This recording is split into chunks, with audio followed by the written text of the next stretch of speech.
नमस्कार।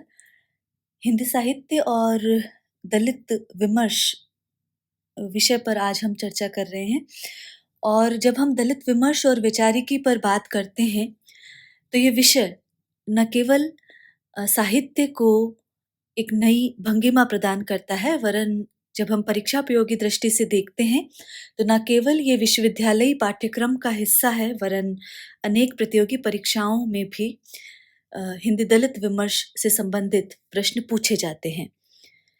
तो जब हम हिंदी साहित्य और हिंदी साहित्य के इतिहास में दलित साहित्य पर जब हम बात करते हैं, तो वस्तुतः ये एक ऐसे साहित्य के रूप में नज़र आता है, जो न केवल भूगोल, न केवल क्षेत्र और भाषा भाषा की सीमाओं को लांघता है और इस तरह इन सीमाओं को लांघ कर ये एक राष्ट्रीय संवेदना और सामूहिकता का बोध कराने वाला साहित्य भी बन जाता है।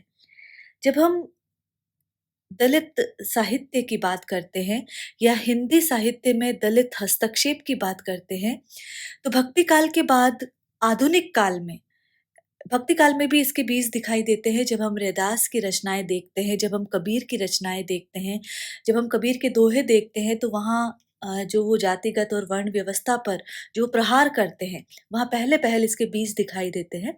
इसीलिए भक्ति काल के बाद आधुनिक काल की यह एक ऐसी परिघटना नज़र आती है, जो साहित्य के मायने और मानदंडों को रूपांतरित और अर्थांतरित कर देती है। तो इसी दृष्टि से जो दलित विमर्श है, एक साहित्यिक आंदोलन के रूप में वहाँ पर नज़र आता है, एक प्रतिरोध के रूप में नज़र आता है, जो सामाजिक व्यवस्था को या यथास्थितिवाद को एक तरह से नकार देता है।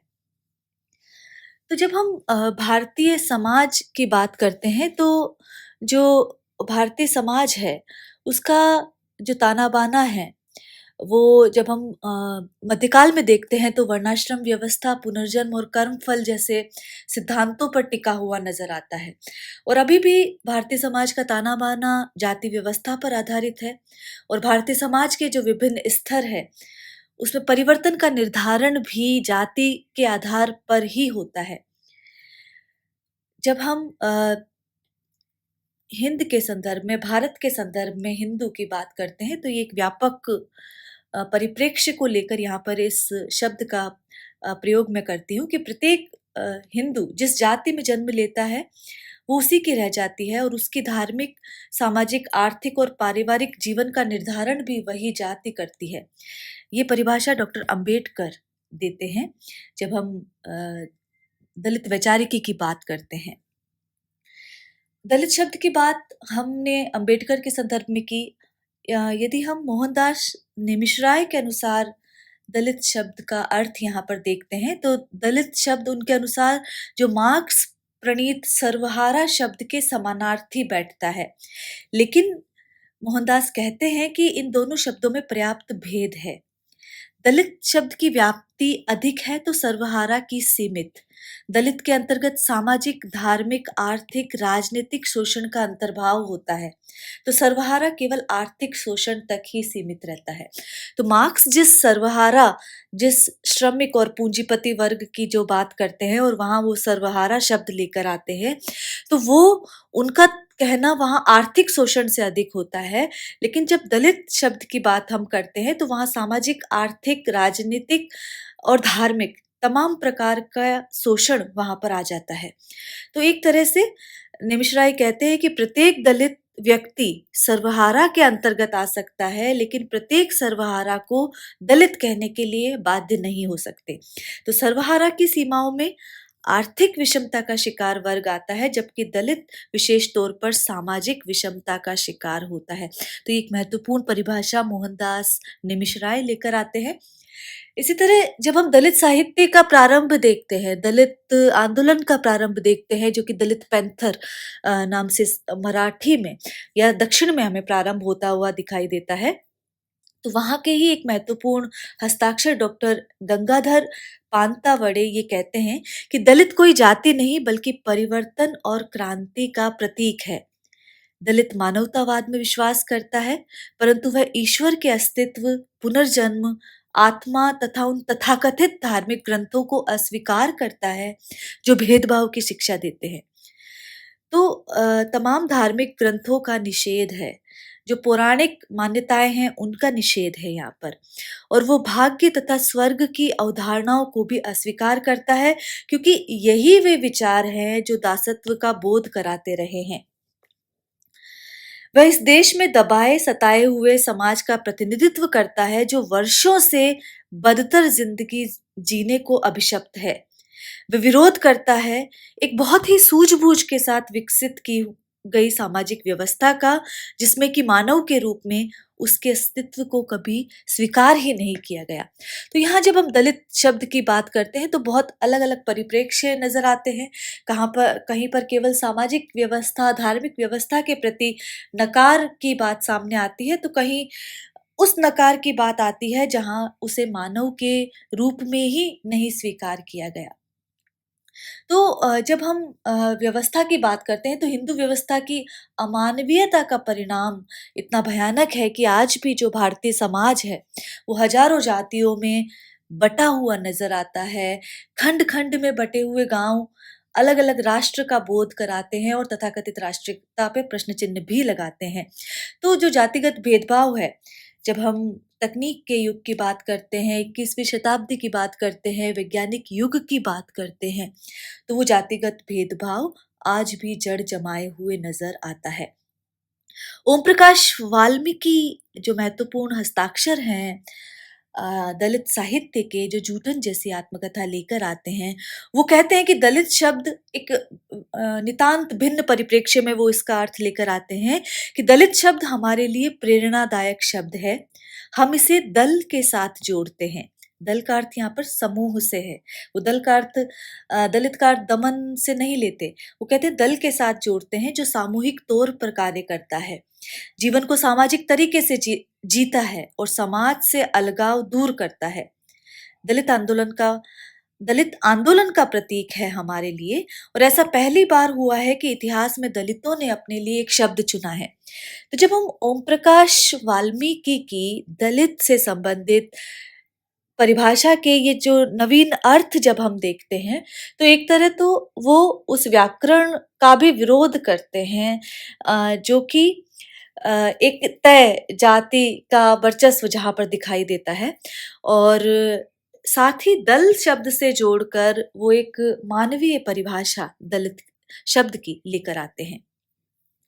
तो जब हम ये तो दलित शब्द की परिभाषा हुई, और जब हम दलित साहित्य के अर्थ में दलित का आशय देखते हैं, तो वहाँ पर अ, ये मानना चाहिए कि दलित साहित्य से सरोकार उस साहित्य से है, जो कि उस सामाजिकी का खंडन करता है, जो किसी जाति विशेष को वर्चस्व का दर्जा दे देता है। यहाँ पर नकार है, यहाँ पर विरोध है, यहाँ पर प्रतिरोध है, और यहाँ पर अ, स्वचेतना के लिए एक संघर्ष है।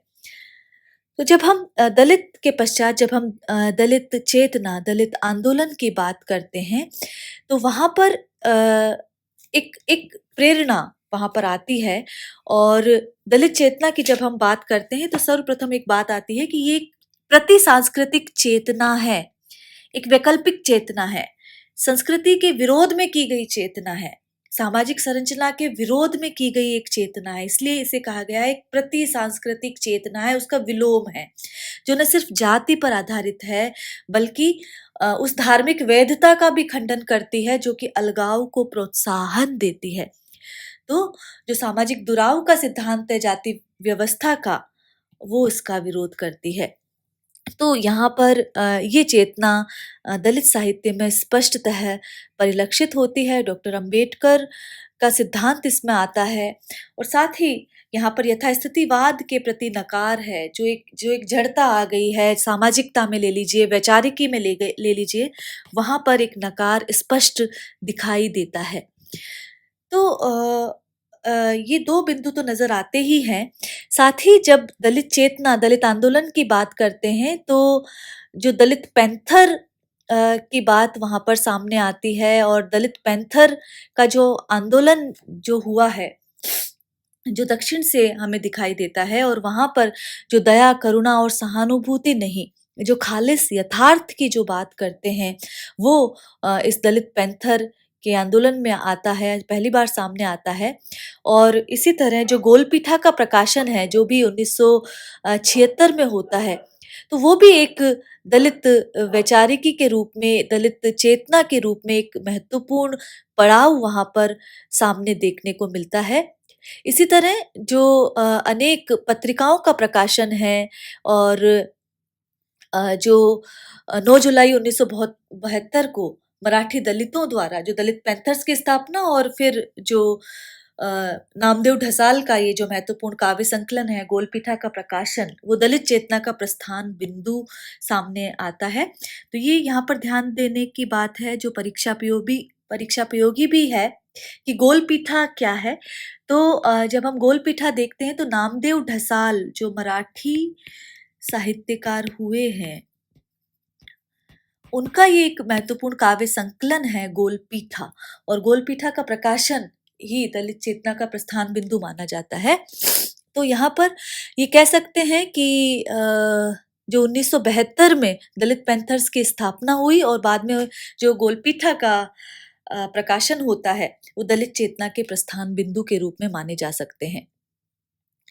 इसके बाद यदि ये कहा जाए कि दलित साहित्य के संदर्भ कैसे काम करते हैं या दलित साहित्य की पृष्ठभूमि में क्या है, तो दलित साहित्य के संदर्भ में दलित चेतना की पृष्ठभूमि, प्रेरणा स्रोत और विकास प्रक्रिया के रूप में जब हम देखते हैं तो गौतम बुद्ध, बौद्ध दार्शनिक, ज्योतिबा फुले, डॉक्टर अंबेडकर का दर्शन और जो उनकी आंदोलन धर्मी संघर्ष यात्रा रही है, वो दलित चेतना, दलित साहित्य के मूल में रही है, जिसने वर्ण व्यवस्था को सीधी चुनौती दी है, जो समता की बात करती है, जो न्याय की बात करती है, जो अधिकारों की बात करती है। तो यहाँ पर ये सभी डॉक्टर अंबेडकर की वैचारिकी से अनन्य संबंध रखते हुए से नजर आते हैं। जब हम दलित साहित्य की बात करते हैं, तो सबसे पहले हमें आचार्य रामचंद्र शुक्ल की बात करनी होगी। जब आचार्य रामचंद्र शुक्ल हिंदी साहित्य के इतिहास में लिखते हैं, साहित्य के सरोकारों की वो बात करते हैं कि प्रत्येक देश का साहित्य वहाँ की जनता की चित्त वृत्ति का संचित प्रतिबिंब होता है। तब ये निश्चित है कि जनता की चित्त वृत्ति के परिवर्तन के साथ साथ साहित्य के स्वरूप में भी परिवर्तन होता चला जाता है। तो ये बात वो कहते हैं, लेकिन दलित चिंतक जो ओम प्रकाश वाल्मीकि है, वो कहते हैं कि हिंदी साहित्य में ढूंढने पर भी हमें अपना चेहरा दिखाई नहीं देता। तो वहां पर उस साहित्य में जो दमित वर्ग है, जो दलित वर्ग है, जो पीड़ित वर्ग है, वो उपेक्षित नजर आता है। इसीलिए अ, एक चिंतक को ये कहना पड़ता है कि हिंदी साहित्य में ढूंढने पर भी हमें अपना चेहरा दिखाई नहीं देता। जब ये कहा जाता है कि साहित्य समाज का प्रतिबिंब है, लेकिन वहां हमें अपना चेहरा नहीं दिखाई दे रहा है, तो निश्चित तौर पर ये सवाल बेचैनी उत्पन्न करने वाला होता है और साहित्य और समाज को कटघरे में खड़ा करता है। जब हम रामस्वरूप चतुर्वेदी की बात करते हैं, तो रामस्वरूप चतुर्वेदी हिंदी साहित्य और संवेदना का विकास जो उनका ग्रंथ है, उसमें लिखते हैं कि इस देश का एक संविधान आर्यावर्त में मनु महाराज ने रचा था और दूसरा देश के लिए फिर से संविधान होने पर डॉक्टर अंबेडकर ने रचा। तो मनु के विधान में अंबेडकर के लिए स्थान नहीं था या नहीं जैसा था, लेकिन अंबेडकर के विधान में मनु के लिए पूरा स्थान है। तो यह बात स्वतः ही स्पष्ट हो जाती है कि कहाँ उपेक्षा का शिकार है, और इसीलिए एक विमर्श के रूप में 70 के दशक में दलित विमर्श का साहित्य के क्षेत्र में पदार्पण होता है। और हिंदी में तो उसके भी बाद 90 के दशक के आसपास हम दलित रचनाओं को देखते हैं। तो दलित रचनाकार जो है परंपरागत भाषा साहित्य में दलित की वेदना, उसके दुख दर्द, उसके सपने और उसकी चेतना को नहीं पाता। वो कहता है कि मुख्य धारा से वंचित कर दी गई अस्मिताओं ने साहित्य को कटघरे में खड़ा कर दिया। तो जो उपेक्षित वर्ग है वो अपनी पीड़ा को, दुख दर्द को, अपने वजूद को, अपने अनुभूतियों को साहित्य में नहीं तलाश पाता और इसीलिए वो रचनात्मक विकास की ओर उन्मुख होता है और उसकी परिणति है कि हम दलित साहित्य का पदार्पण हिंदी साहित्य में देखते हैं। तो दलित साहित्य की वैचारिकी को जब हम बात करें तो वह नकार और विद्रोह है। वह परंपरागत काव्यशास्त्रीय सिद्धांतों को भी नकारा गया है। वो उस भाषा का भी विरोध करता है जो अभिजात्यवादी है और दलित मुक्ति के सवालों पर सीधे सीधे बात करता है। सामाजिक परिवर्तन का वो आग्रही नजर आता है। तो ये तो दलित साहित्य की वैचारिकी है। तो यहाँ पर शरण कुमार लिम्बाले एक महत्वपूर्ण बात कहते हैं कि अछूत का अनुभव और जाति व्यवस्था का कलंक अलग कर दिया जाए तो दलित विमर्श की वैचारिकी भी सर्वहारा के जीवन की तरह ही हो जाती है और प्रत्यक्ष जाति व्यवस्था के होने के बावजूद उसे नकार कर सभी का जीवन एक समान है कहना, वास्तविकता को नकारना और यथार्थ पर लीपापोती करना है। खैर ये तरह तरह के आक्रोश और नकार यहाँ पर सामने आता है जो दलितों की परेशानी, गुलामी, पारिवारिक विघटन, दुख, गरीबी और उपेक्षापूर्ण जीवन का वास्तविक चित्रण करता है। दरअसल वही दलित साहित्य ही है जिसमें पीड़ा और आह का उदात्त स्वरूप उस साहित्य में सामने लाने का प्रयास किया गया है।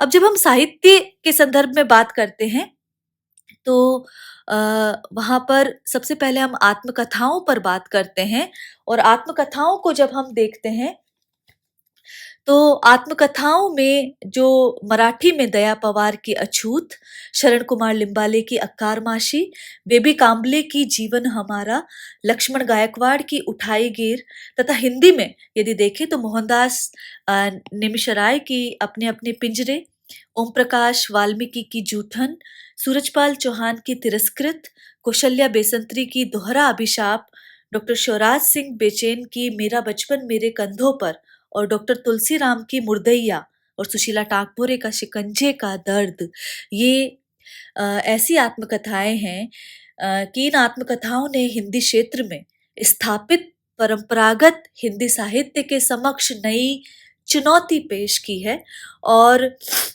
ये आत्मकथाएं हीनता बोध से दलित को बाहर लेकर आ रही है। ये भी एक महत्वपूर्ण काम कर रही हैं। जब हम कविता के क्षेत्र में देखते हैं और कविता के क्षेत्र में दलित स्वरों की बात करते हैं तो वहाँ बहुत सारे जो हस्ताक्षर है वो नजर आते हैं। कविताओं ने दलित साहित्य के सरोकार और उसके मर्म को शीर्ष पर पहुंचाया है। एक पंक्ति ये कही जा सकती है और यदि हम बात करें तो वहाँ ओम प्रकाश वाल्मीकि महत्वपूर्ण रचनाकार हैं जिनके कविता संग्रह है सदियों का संताप, बस बहुत हो चुका, अब और नहीं और शब्द झूठ नहीं बोलते। ये महत्वपूर्ण उनके काव्य संग्रह है। और डॉक्टर एन सिंह की बात करें तो उन्होंने जो दर्द के दस्तावेज और चेतना के स्वर जैसे महत्वपूर्ण संकलन वो लेकर आते हैं। लालचंद राही की जब हम बात करते हैं तो मूक नहीं मेरी कविताएं, ये शीर्षक है। मलखान सिंह का जो महत्वपूर्ण संग्रह है सुनो ब्राह्मण, जिसमें वो सीधी चुनौती देते हुए नजर आते हैं और उनका जो दूसरा संग्रह है ज्वालामुखी के मुहाने पर, ये दोनों उनके महत्वपूर्ण काव्य संकलन है। डॉक्टर धर्मवीर का जो काव्य संग्रह है हीरामन और किनारे भी, मझधार भी और कपिला, ये तीन उनके महत्वपूर्ण काव्य संग्रह है। इसी तरह कर्मशील भारती का काव्य संग्रह पीड़ा जो चीख उठी, दलित मंजरी, कलम को दर्द सहने दो, ये भी महत्वपूर्ण काव्य संकलन है। सीबी भारती का आक्रोश काव्य संकलन महत्वपूर्ण है। इसी तरह जो अन्य कई रचनाकार हैं लेकिन हम बात करें यदि जयप्रकाश लीलवान की तो अब हमें भी चलना है नए क्षितिजों की ओर और समय की आदमखोर धुन, ओ भारत माँ हमारा इंतजार करना, ये महत्वपूर्ण काव्य संकलन है। कंवल भारती हिंदी कविता के क्षेत्र में दलित हस्तक्षेप के विषय में एक महत्वपूर्ण हस्ताक्षर है और उनका काव्य संग्रह तब तुम्हारी निष्ठा क्या होती, ये दलित विमर्श को प्रभावी रूप से सामने रखता है। मोहनदास नेमिषराय का जो काव्य संग्रह है सफदर एक बयान और आग और आंदोलन महत्वपूर्ण काव्य संग्रह है। डॉक्टर शिवराज सिंह बेचैन की बात करते हैं, वो महत्वपूर्ण काव्य संग्रह लेकर आते हैं नई फसल, क्रौच हूँ मैं, भौर के अंधेरे में और चमार की चाय, ये उनके काव्य संग्रह है। इसी तरह सुशीला टाक भोरे जो महत्वपूर्ण हस्ताक्षर है दलित विमर्श की, वो स्वाति बूंद और खारे मोती, तुम भी जानो, तूने उसे कब पहचाना, हमारे हिस्से का सूरज, टूटता वहम और अनुभूति के घेरे, तो खैर कहानी संग्रह है, लेकिन स्वाति बूंद और खारे मोती जैसा काव्य संकलन वो लेकर आती हैं। मुकेश मानक, अनुसुया अनु, कावेरी, रजनी तिलक, हवासी बेचैन युवतियां रजनी तिलक लिखती हैं, और पूर्णिमा मौर्य सुगबुगाहट शीर्षक से काव्य संकलन लेकर आती है। तो ये महत्वपूर्ण कविता के क्षेत्र में महत्वपूर्ण दखल है दलित रचनाकारों का। इसी के साथ हम बात करें तो विमल थोराट, अनीता भारती, ईश गंगानिया, हीरालाल राजस्थानी, बजरंग तिवाड़ी, डॉक्टर तेज सिंह दलित विमर्श और इस वर्ग के अंतर विरोधों, संवेदनाओं और क्रांतिकारी वैचारिकी पर सतत काम कर रहे हैं। ये वो लेखक हैं जो आक्रोश को अपनी आवाज दे रहे हैं। यदि उपन्यासों के क्षेत्र में बात करें तो जो दलित उपन्यासों के संदर्भ में जो महत्वपूर्ण रचनाएं सामने आती हैं वो है छप्पर, पहला खत, अमर ज्योति, जस तस भई सवेर। यदि हम इनके रचनाकारों को देखें तो छप्पर जयप्रकाश करदम की रचना है, पहला खत डॉक्टर धर्मवीर की रचना है, अमर ज्योति की बात करें तो डॉक्टर पी वरुण की रचना है, बंधन मुक्त की बात करें तो ये रामजीलाल सहायक की रचना है, जस्तस भई सबेर सत्य प्रकाश की रचना है, मुक्ति पर्व की बात यदि हम करें तो ये निमिष राय की रचना है, मिट्टी की सौगंध प्रेम कपाड़िया की रचना है। इसी तरह प्रस्थान परदेशी राम वर्मा की रचना है, डूब जाती है नदी गुरुचरण सिंह की रचना है, नरक कुंड में वास जगदीश चंद्र की रचना है, रेत एक महत्वपूर्ण उपन्यास सामने आता है और रेत भगवान दास मोरवाल की रचना है, 2008 में प्रकाशित होती है। ग्लोबल गांव के देवता रणेंद्र का उपन्यास है। इसी तरह अरण्य में सूरज श्रीमती अजीत गुप्ता की रचना है। बहुत सारी रचनाएं हैं, कुछ चुनिंदा रचनाओं की यहाँ पर बात की गई है। इसका तात्पर्य कतई ये नहीं है कि ये ही महत्वपूर्ण है, अन्य नहीं। हमने कुछ महत्वपूर्ण रचनाओं पर बात की है, तो ये उपन्यासों के क्षेत्र में है। तो इस प्रकार जब हम देखते हैं तो जो दलित विमर्श है, दलित वैचारिकी है, वो विभिन्न रूपों में सामने आ रही है। और ओम प्रकाश वाल्मीकि की इन पंक्तियों को यहाँ पर देखा जा सकता है कि यहाँ पर दलित वैचारिकी में कितना आक्रोश और धार्मिक व्यवस्था के प्रति नकार है कि ईश्वर की मौत उस पल होती है जब मेरे भीतर उभरता है सवाल कि ईश्वर का जन्म किस माँ की कोख से हुआ था और ईश्वर का बाप कौन। तो इस तरह के प्रश्न वो पूछते हैं और यही दलित साहित्य के वो सरोकार हैं, वो मर्म हैं जो अपनी अभिव्यक्ति को चरम पर पहुंचाते हैं। तो ये सभी महत्वपूर्ण हस्ताक्षर है। दलित साहित्य की छाया जो है अब हर कहीं, हर साहित्य के हर फॉर्म में वहां मिल रही है, हर रूप में वहां मिल रही है, हर जेनर में मिल रही है। तो ये हम कह सकते हैं। तो विमल थोरात की बात से हम दलित साहित्य से संबंधित बात पर हम विराम देंगे कि दलित साहित्य उस विद्रोह का उन्मेष है जो किसी विशिष्ट जाति या व्यक्ति के विरुद्ध नहीं बल्कि स्व की खोज में निकले हुए एक पूरे समाज का, पूरे परंपराओं से विद्रोह एवं अपने अस्तित्व की स्थापना का प्रयास है। तो यहाँ पर निसंदेह पीड़ा और आक्रोश का प्रतिबिंबन है।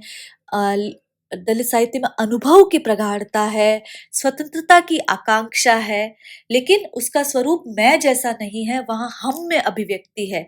और यही हम इस लेखन को अधिक मानवीय, अधिक सामाजिक बनाता है कि यहाँ पर किसी के प्रति सीधा नकार नहीं है, लेकिन व्यवस्था के प्रति नकार है।